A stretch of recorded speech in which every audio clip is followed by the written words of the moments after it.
The world is filled with men and women seeking pleasure, excitement, novelty, seeking ever to be moved to laughter or tears, not seeking strength, stability, and power, but courting weakness and eagerly engaged in dispersing what power they have. Men and women of real power and influence are few, because few are prepared to make the sacrifice necessary to the acquirement of power, and fewer still are ready to patiently build up character. To be swayed by your fluctuating thoughts and impulses is to be weak and powerless. To rightly control and direct those forces is to be strong and powerful. Men of strong animal passions have much of the ferocity of the beast, but this is not power. The elements of power are there, but it is only when this ferocity is tamed and subdued by the higher intelligence that real power begins. And men can only grow in power by awakening themselves to higher and ever higher states of intelligence and consciousness.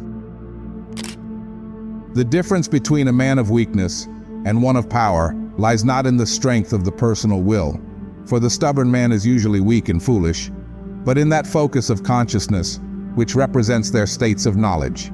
The pleasure seekers, the lovers of excitement, the hunters after novelty, and the victims of impulse and hysterical emotion lack that knowledge of principles which gives balance, stability, and influence.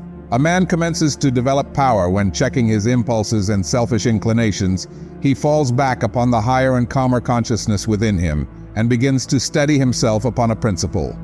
The realization of unchanging principles in consciousness is at once the source and secret of the highest power.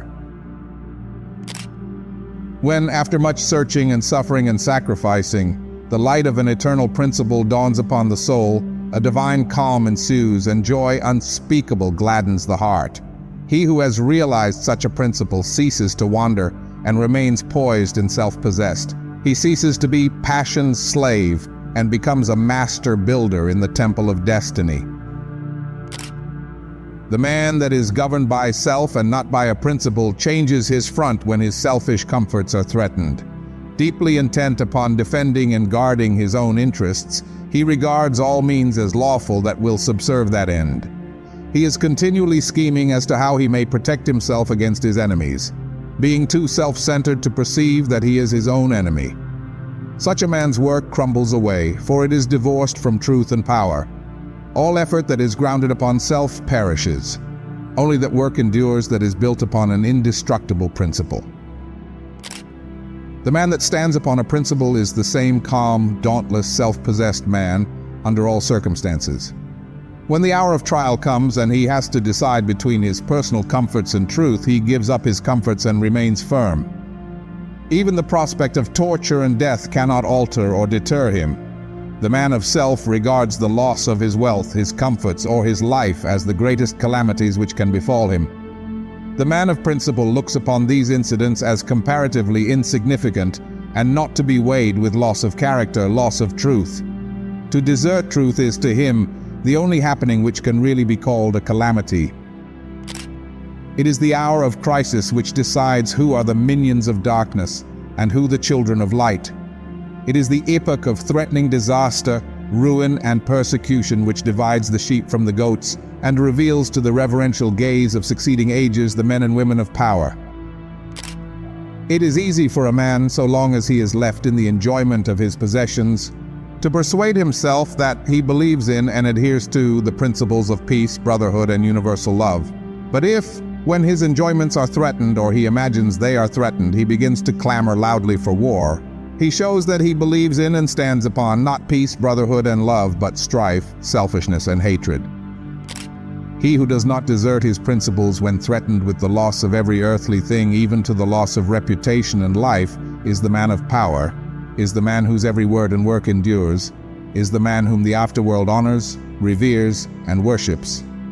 Rather than desert that principle of divine love on which he rested and in which all his trust was placed, Jesus endured the utmost extremity of agony and deprivation, and today the world prostrates itself at his pierced feet in rapt adoration.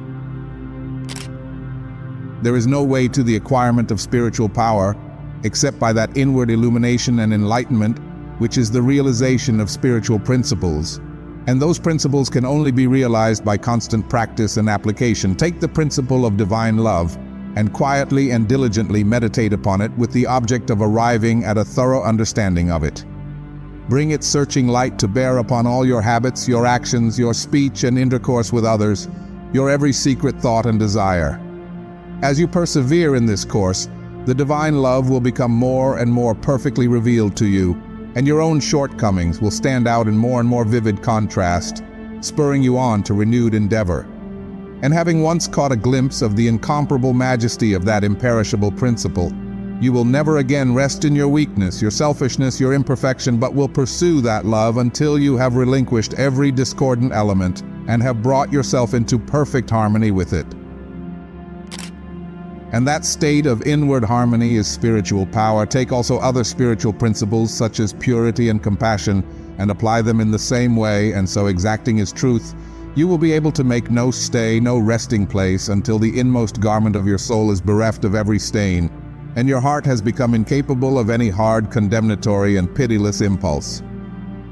Only insofar as you understand, realize, and rely upon these principles will you acquire spiritual power, and that power will be manifested in and through you in the form of increasing dispassion, patience, and equanimity. Dispassion argues superior self-control. Sublime patience is the very hallmark of divine knowledge, and to retain an unbroken calm amid all the duties and distractions of life marks off the man of power. It is easy in the world to live after the world's opinion. It is easy in solitude to live after our own. But the great man is he who in the midst of the crowd keeps with perfect sweetness the independence of solitude. Some mystics hold that perfection in dispassion is the source of that power by which miracles so-called are performed, and truly, he who has gained such perfect control of all his interior forces that no shock, however great, can for one moment unbalance him, must be capable of guiding and directing those forces with a master hand. To grow in self-control, in patience, in equanimity, is to grow in strength and power, and you can only thus grow by focusing your consciousness upon a principle. As a child, after making many and vigorous attempts to walk unaided, at last succeeds after numerous falls in accomplishing this, so you must enter the way of power by first attempting to stand alone. Break away from the tyranny of custom, tradition, conventionality, and the opinions of others until you succeed in walking lonely and erect among men. Rely upon your own judgment. Be true to your own conscience. Follow the light that is within you. There will be those who will tell you that you are foolish, that your judgment is faulty, that your conscience is all awry, and that the light within you is darkness, but heed them not. If what they say is true, the sooner you as a searcher for wisdom find it out, the better, and you can only make the discovery by bringing your powers to the test. Therefore, pursue your course bravely. Your conscience is at least your own, and to follow it is to be a man. To follow the conscience of another is to be a slave. You will have many falls, will suffer many wounds, will endure many buffetings for a time, but press on in faith, believing that sure and certain victory lies ahead. Search for a rock, a principle, and having found it, cling to it. Get it under your feet and stand erect upon it, until at last, immovably fixed upon it, you succeed in defying the fury of the waves and storms of selfishness. For selfishness in any and every form is dissipation, weakness, death. Unselfishness, in its spiritual aspect, is conservation, power, life. As you grow in spiritual life and become established upon principles, you will become as beautiful and as unchangeable as those principles, will taste of the sweetness of their immortal essence, and will realize the eternal and indestructible nature of the God within. No harmful shaft can reach the righteous man, standing erect amid the storms of hate, defying hurt and injury and ban, surrounded by the trembling slaves of fate. Majestic in the strength of silent power, serene he stands, nor changes not nor turns. Patient and firm in suffering's darkest hour, time bends to him and death and doom he spurns. Wrath's lurid lightnings round about him play, and hell's deep thunders roll about his head. Yet heeds he not, for him they cannot slay who stands whence earth and time and space are fled. Sheltered by deathless love, what fear hath he? Armored in changeless truth, what can he know of loss and gain? Knowing eternity, he moves not whilst the shadows come and go. Call him immortal, call him truth and light, and splendor of prophetic majesty, who bideth thus amid the powers of night, clothed with the glory of divinity.